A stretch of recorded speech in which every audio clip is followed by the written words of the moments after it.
Hello everyone, কেমন আছেন আপনারা? আজকের ব্লগে আপনাদের স্বাগত। আজ আমার দিনের শুরু হয়েছিল ভোর 5টায়, আর আপনাদের নিয়ে ব্লগটা শুরু করছি সকালের খাবার বানানো থেকে। গত দুদিন রুটি আলুর পরোটা বানিয়েছিলাম।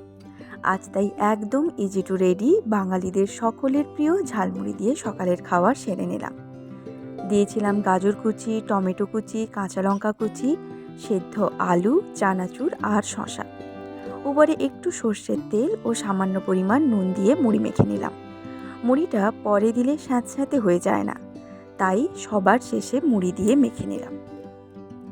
আর আজ একটা এক্সপেরিমেন্ট করেছিলাম। মেথি চুলের পক্ষে খুব ভালো, তা আমরা সকলেই জানি। আজ মেথি সিরাম বানিয়ে ব্যবহার করলাম। আপনারা কি মেথি সিরাম বানিয়ে ইউজ করেছেন? আর কেমন উপকার পেয়েছেন কমেন্টে জানাবেন। আমি এই প্রথম ব্যবহার করলাম। তারপর অন্যান্য কাজ করে চলে এলাম রান্নার দিকে। আজ শিবরাত্রি, তাই নিরামিষ রান্না। আজ বানালাম আলু, বিনস, ফুলকপি একসাথে ভাজা, শুক্তো আর আলুর দম। বেগুন, উচ্ছে আর বড়িটা আলাদা করে ভেজে রাখলাম। তারপর অন্যান্য সবজিগুলো 5 ফোড়ন, শুকনো লঙ্কা দিয়ে হালকা ভাজা হয়ে গেলে একটু আদা কোড়া দিলাম।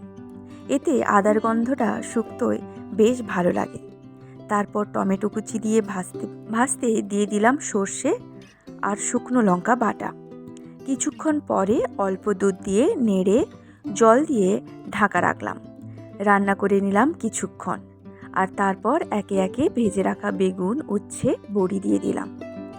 এদিকে ভাজাটা করে নিলাম। পরে করলাম আলুর দম। দেখুন, আমার দুটো কড়াইয়ের একটা কিন্তু বেশ কালো, এটা লোহার কড়াই, আর একটা অ্যালুমিনিয়ামের। লোহার কড়াইয়ের রূপ না থাকলেও গুণ কিন্তু ভরপুর। লোহার কড়াইতে রান্না করে খাওয়ায় শরীরের পক্ষে উপকারী। আর অন্যদিকে রূপে সুন্দর আমার অ্যালুমিনিয়ামের কড়াই, যার কিন্তু গুণ খুবই কম, তবে হালকা ব্যবহারের উপযোগী, তাই আমরা এটিকে বেশি ব্যবহার করি। যাই হোক, কড়াইয়ের গুণাগুণ আমরা আরও বেশি করে আলোচনা করব অন্য কোনো ব্লগে। আজ এইটুকুই। সবাই নিজের যত্ন নেবেন, খুব ভালো থাকবেন। আর শিবরাত্রি সবার কেমন কাটলো জানাবেন কমেন্টে। আর আমার চ্যানেলটিকে সাবস্ক্রাইব করে দেবেন প্লিজ।